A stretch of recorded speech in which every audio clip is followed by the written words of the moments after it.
Hold on, Nick. I gotta set the mood for my, for this.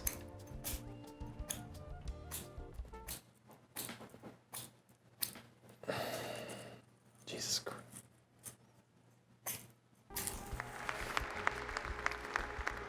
Setting the tone of our discussion here, because I'm all about setting the mood. You gotta have things right.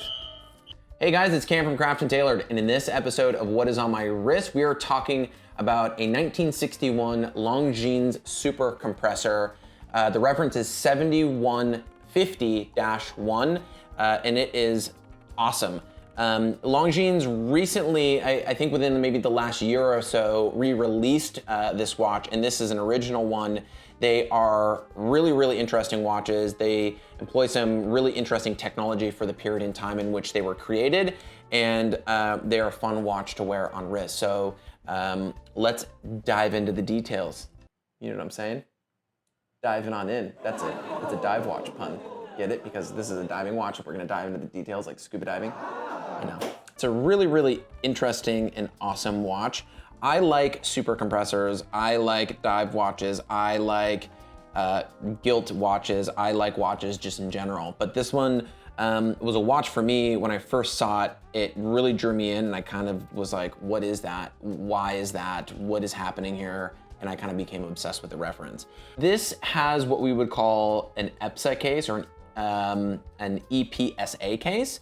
And this style case was patented in 1956 by Irvin Piquez, SA.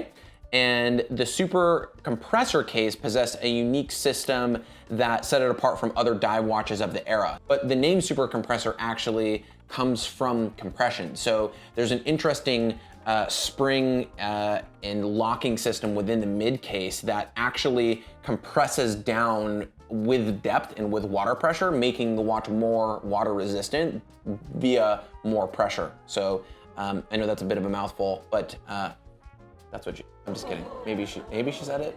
Maybe, I don't, somebody said it. In any case, it's a really interesting design, and EPSA designed these really interesting cases. You'll see them in early Longines, you'll see them in watches like Enicar. Super compressors are really interesting, and they leverage this really kind of interesting technology.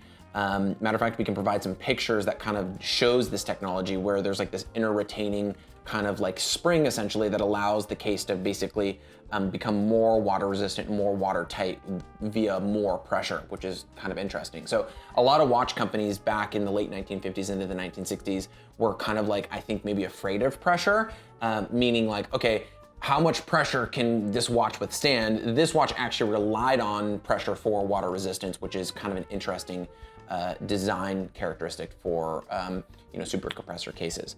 What's interesting is EPSA ceased production of the super compressor cases in the 1970s, and all the companies that used it, Jaeger-LeCoultre, Universal, Longines, the cases weren't around for that long, and due to the unique design characteristics of the dueling crowns and kind of the inner rotating bezel and things like that, which we'll get into here in a second, there weren't a lot of them made. So to see a super compressor, to see one from a Longines or Universal Genève or LeCoultre is kind of rare. They're out there, but you just don't see them a lot.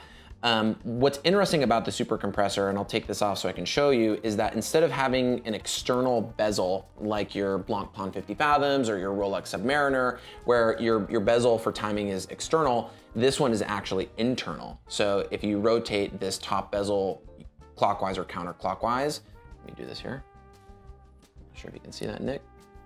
But essentially, your timing bezel or your timing graph on the outside of the dial actually, then displays your elapsed time instead of it being on the outside. What's also interesting about that as well is from a technical perspective or for a dive safety perspective, it was a lot harder to basically manipulate this bezel.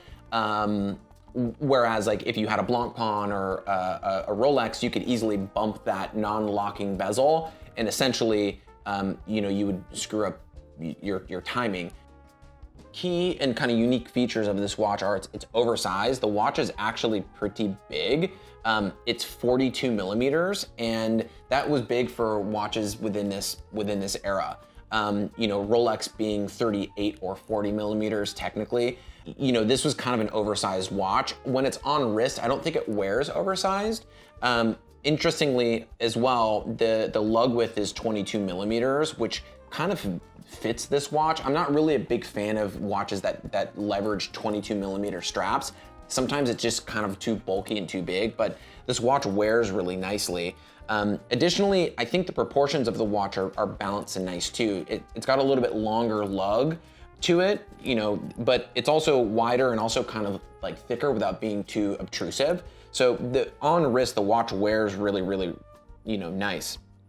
High visibility dial. So interestingly, the inner dial itself is gilt, and you could say the outer rotating ring is also gilt, meaning that it's a glossy black type of dial. This one in particular has kind of taken on a little bit of a tropical patina kind of towards the center of the dial. And some of these will actually go brown. I've seen brown versions of this, or what we'd call like ombre versions, where one side of the dial is kind of leaning more brown and they kind of take on this interesting tropical patina. This one has this a little bit of like kind of gold patina towards the center of the hand stack. Being a gilt dial, what's kind of interesting is that it does kick out a lot of light.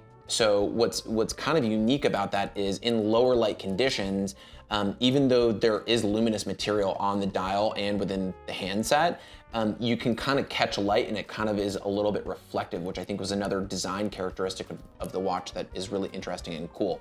Another unique thing too, like a lot of different dive watches, there's a differentiation in hand shape between the hour and the minute hand. And this hand is kind of like people call it like a paddle oar or an arrowhead or something like that. So the hand itself kind of has a very distinctive and unique shape, being that it's like a canoe paddle or like the tip of an arrow, which differentiates the hour versus the minute hand. One other kind of cool feature, and this is something that we see on super compressors, is these cross-hatch crowns. So again, dual crowns, but they have this cross-hatching texture to them.